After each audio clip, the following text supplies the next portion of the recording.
Fons, thank you so much for joining me. It's a real pleasure to have you here. A pleasure on my side. Thank you so much, Maria. So I've always affectionately called you the Fons, and people are going to realise why after we finish talking. But let's start with you and your fascination for culture. Did that come from the fact that you have a Dutch father and a French mother? I really think it helped. When I was finishing my economic studies, which in the Netherlands means very broad, but I took a major in organizational behavior, and I got the opportunity to get a scholarship for one of the Ivy League schools in the US. I was interviewed by now famous professors, at the time not so known, like Geert Hofstede in the field and Giorgio Inzarelli, André Laurent from INSEAD. And then everything came together because they were really on the cultural track. And they said, Fons, you are in system theory, you like that, why don't you combine it with culture? And then I suddenly realized, also reading their articles, that it all came together. So it really helped. Fantastic, brilliant. Now, as a recognized world leader in culture, I think you are the man to define what does culture really mean. For me, culture is very functional. It is the way people collectively develop behaviors, values, norms in order to solve problems. So the Dutch had to fight water. That's why they love consensus. They want to involve people because you can't fight water alone.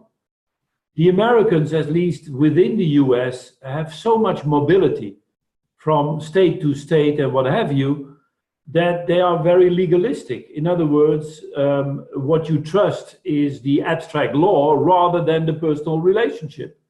And in other words, it's a very functional concept in my mind. One additional insight, I would say, is that the problems very often come to us as dilemmas. The dilemmas are human, but the way we approach the dilemmas are really cultural. An example, otherwise you say, what the hell is he talking about? But if you take the dilemma of let us follow rules or let we find exceptions to the rule, that's a dilemma everybody has in the world. The Americans and most Protestants, by the way, start with the rule and then are looking for exceptions. While if you go into the Latin, more Catholic cultures, you start with the exceptional case, like your friend, in order to see if you can avoid the rule. The dilemmas are human, but the way we approach them is cultural. That's fascinating. I could go into this into so much detail, but let's try to talk about how this relates to business. Why does an organization need to understand and even embrace cultural diversity? Very functional as well. Cultural diversity, if you manage it well, if you, nowadays you say lead it well, leads to innovation. Because innovation is bringing together diverse values, viewpoints, or what have you. So crucial for any organization is to build on diversity as much as they can by what we call dilemma reconciliation. In other words, bringing opposites together. So if you take innovation of Apple, you see that they have aesthetics and functionality combined. Everything that is beautiful at an iPad or an iPhone is also functional. Everything that is functional, they made beautiful. In Formula One, you have speed and safety as the main dilemma. And if you say, how can we use the speed to make the car more safe? Then you have innovation, and that's called aerodynamics. The faster you go, the more downforce you have. While normally we have different departments for it. So diversity will lead to innovation if you have good leadership. However, if it's bad leadership, it challenges your performance because it leads to chaos. And can you change your culture? Yes, for the same reason. If people get aware of the fact, and we see it now a bit, how we're discussing climate change.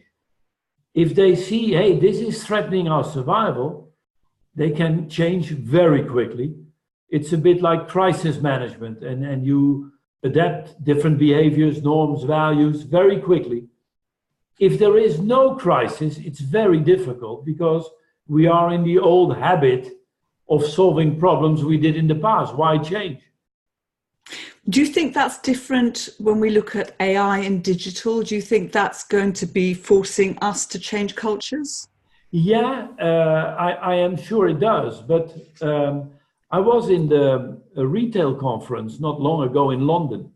And it was interesting that the people in retail were all talking about web shops and how they integrated digital stuff with their traditional business. And then Amazon and Google were presenting on how they opened shops in order to be closer to the customer. So yes, digital will change our world, but as I wrote in a recent article, the more you go digital, the more you need analog. It is the combination of, again, these opposites that will make you successful or not. Now, obviously, there are things like the ATM machine where you only go digital because it's not a dilemma. But if you are in banking, obviously, you need a culture that combines the wonderful analog face-to-face world with the digital world. And then you're a winner. So you think digitalization could potentially make us more human? That's yes, if it's used well, it could very well be. You know, if you can take a picture of a little thing that happens on your skin, and suddenly the feedback you get from your little device go to the dermatologist because it might be serious, that improves the quality of life, at least if you go. In other words, if you use digital well, like computers, what have they done with us in terms of quality? If you remember 20 years ago, obviously for you, very difficult as a baby, but for me, very easy. It is quite simple to see that typing and then redoing words is so much fasterly done and so much more efficient. So digitalization can really help. But you also see the backside of it. You know, people getting in big neurosis because of social media. You know, even the Me Too has, I'm not trying to attack Me Too because the purpose of it is great, but if you just say something on social media about the behavior of a person without any proof, you can't go back. So there are big risks. If I enter a restaurant and you see 4 people sitting together at the table, all on their device, say, why the hell are you sitting together? You know, and so there are backsides. But with all these things, if you do it well, and that means very often combining it with the opposite, like analog, it's a great device, and it's a great development we're going through as human beings. Fantastic. So I want to talk to you about dilemmas, because this is a word I've always associated with you, and it's one that you have always used. You don't talk about opposing views. You talk about, it's a dilemma, and that you ask people to state their problems as dilemmas. Is that easy to do? How do I do that? First of all, I don't think it's easy to do because it's very counterintuitive. We are used to bipolarity in many ways. If I'm headquarter global and you are local, let me convince you that standardizing stuff and centralizing stuff is very good for the company. And then you shout louder and say, yeah, but you don't understand my clients in France. Yeah, who does? But it is this fight, and we are even educated to, give good arguments for your position. While if you ask the question, what can we do locally, or what can we learn from the French client that can help us to improve our standards at headquarters, or what can we do globally to serve the local customer better, you have another discussion. So the point I'm trying to make, a dilemma is always 2 positives fighting. It's not a negative versus a positive. That's easy, you go for the positive. But 2 positives, like local and global as an example, you need another way of thinking, which is not given to us by our models. It takes Myers-Briggs. Are you thinking or are you feeling? it assumes, and people are so used to it, that if you score high on thinking, you score low on feeling. I think it's ridiculous. To be global successfully or centralized successfully, you need to be decentralized at the same time. Otherwise, you become a bureaucracy. You know, our human body has shown that if you ask the question, are we centralized or decentralized? There's no easy answer. We have centralized in order to allow more decentralization. And in other words, we have centralized the information of an activity that is decentral. And if you say it, people say, wow, but that is true. And our models don't invite us to do so. We have bipolar models. And on top of that, they are culturally biased. So if you look at the leadership literature, 10 years ago, it was about courage. Today, it's about caution. Now, caution without courage, you're if you like, a coward. And if you are courageous without caution, you're reckless. Any value disconnected from its opposite leads to a pathology. So dilemma thinking invites you to combine these opposites in a new reality that you say, wow, that's innovative. That's what we said earlier. But it's also linking you to a richer life. And, you know, the metaphors very often are very close. The beauty of the difference between a man and a woman is that you get children. To give perhaps a very earthly metaphor. But without this difference, we couldn't do it. And so differences connected well lead to a new reality that we all will take to our heart. And I wish politicians, Republican versus Democrat, do understand that, because now it's not talking. Yeah. Let me stop here. I think I made my point. I think it's a brilliant point. I do wonder now if you ever argue in the family, because I can imagine you turn your two opposite views into positives and you turn it into a dilemma. So you never have an argument. Yeah, but the argument, if it's done in a constructive way, is needed. Otherwise, because the positives also need to be blended with the negatives on both sides, but always on both sides. And obviously, not all dilemmas are easy to solve, because, first of all, it needs to be an awareness developed on both sides. And secondly, I think, and that's very important too, is that there is a will to reconcile. If you take the deep problems between Israel and Palestine, is there a real will to reconcile? And if there is not, because I think rationally, without emotions, you can reconcile almost any dilemma. But if there is a lack of will or a lack of awareness that it is a dilemma, you're in great trouble, because then you just shout louder your own point.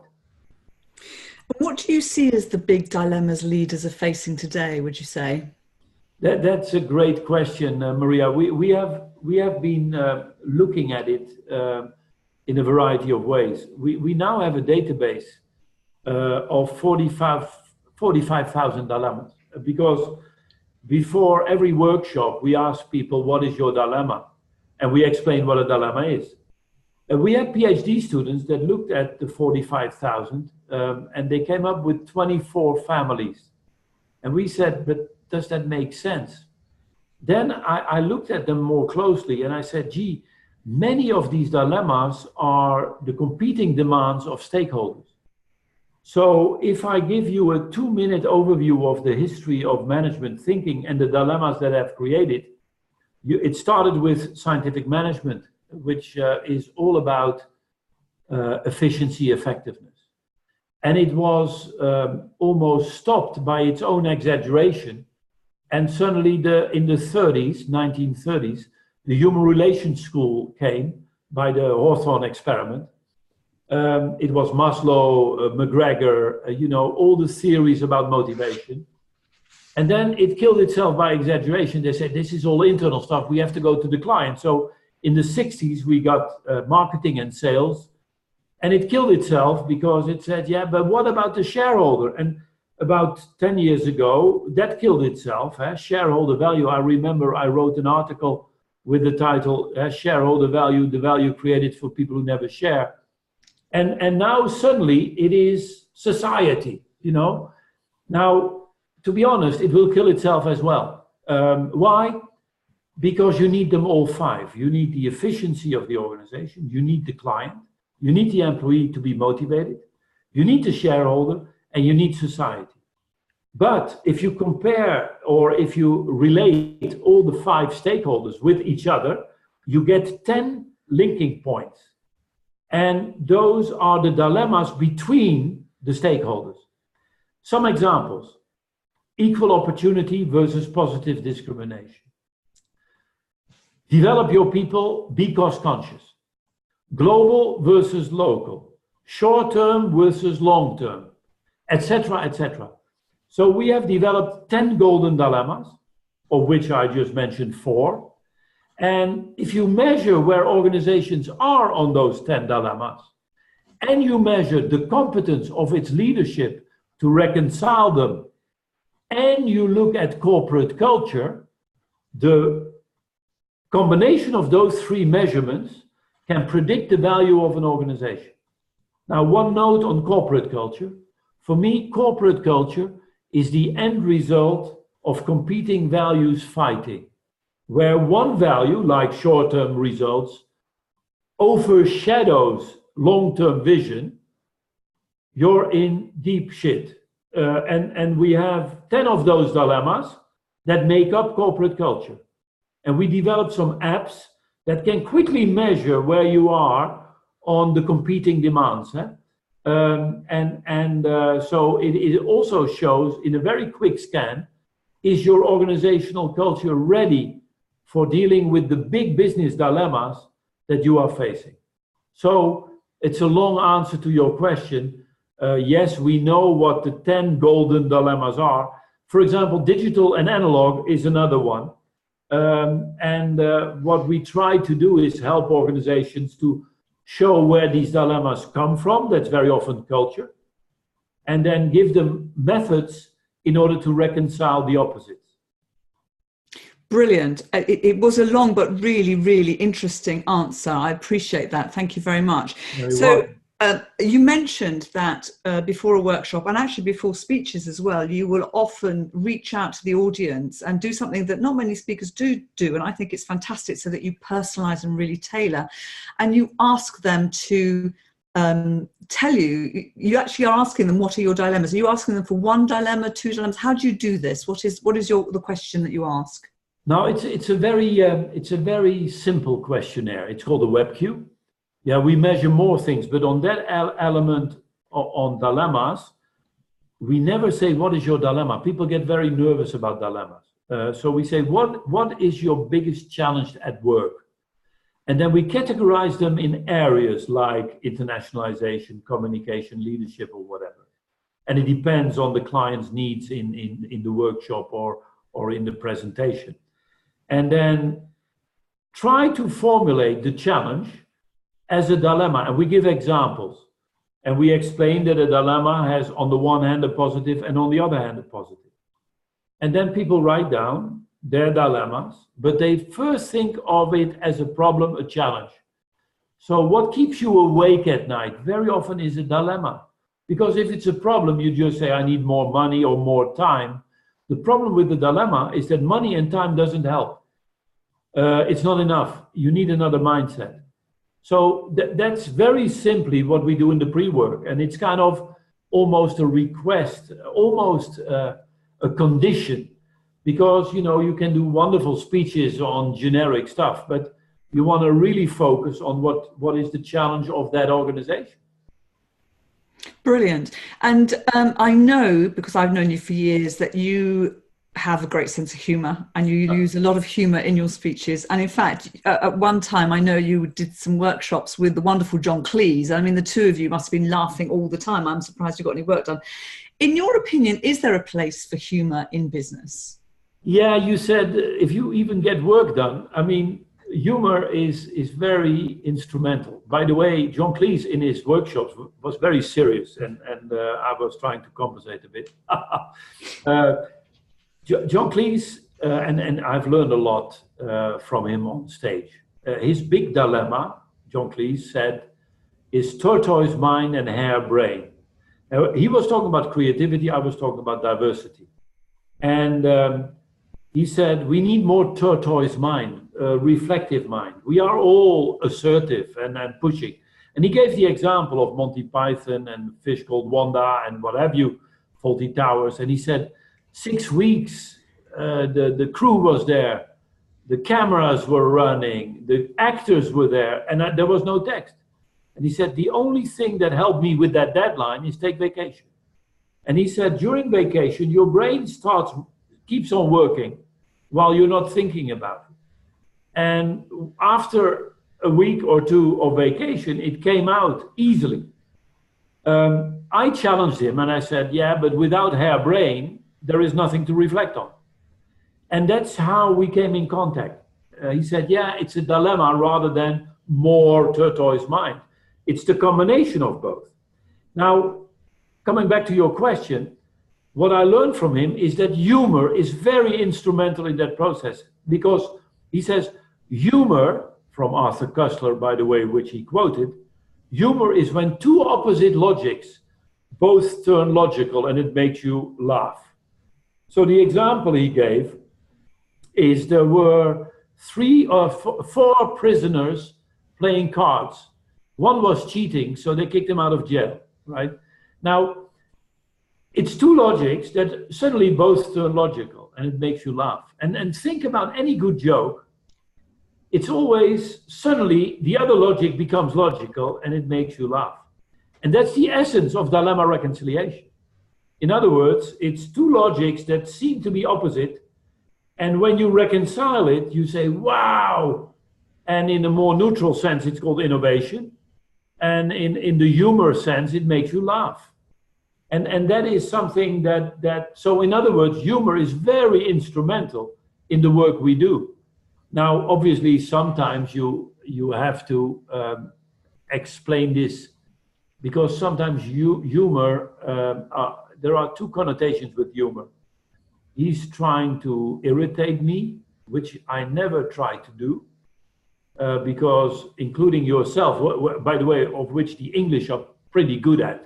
You know, I'm sure you laugh your way to the bank at the moment with Brexit. I mean, it's so humorous that we laugh, at least in the whole of Europe. But English people can include themselves in the humor, which is fantastic, because that shows it's not to hurt people. And the other thing is that very often they say you're not serious. It's all about laughing. No, if you make this a point, you say, what I'm trying to do is take the thunder out of the opposites. And if you laugh, you say, oh, it's both sides that are logical. So there is an instrumental reason for doing this. Although I don't do it consciously. You're naturally on stage. You are naturally funny, and I love that. And it's not forced, and it's often very self-deprecating, which is also why the British French mother. It must be to do with that. So finally, I can't let you go, Fons, without talking about Neil Young. Now, you've dedicated books to this man. What is it about this man that you have been such a loyal fan of? What is it about his music? Yeah, it's difficult to explain, but I know when I finished high school, you know, you do this famous exam before you go to university. And on the big party, I got this LP at the time. And it was called Everybody Knows This Is Nowhere. And this was the LP before the famous Harvest, and at least for some, the famous Harvest, at least of my generation, of Neil Young. And I listened to the music and it did something. It is a combination of guitar music, which I like a lot. It's a combination of very soft acoustic to very loud rock. And the lyrics were amazing. And that combination never left me.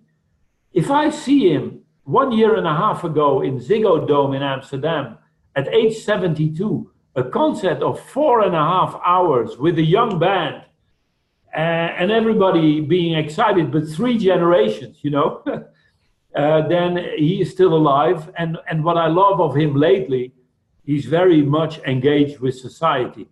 So he really does something with politics and his view, sustainability and what have you. So, what can I say? And music is very personal.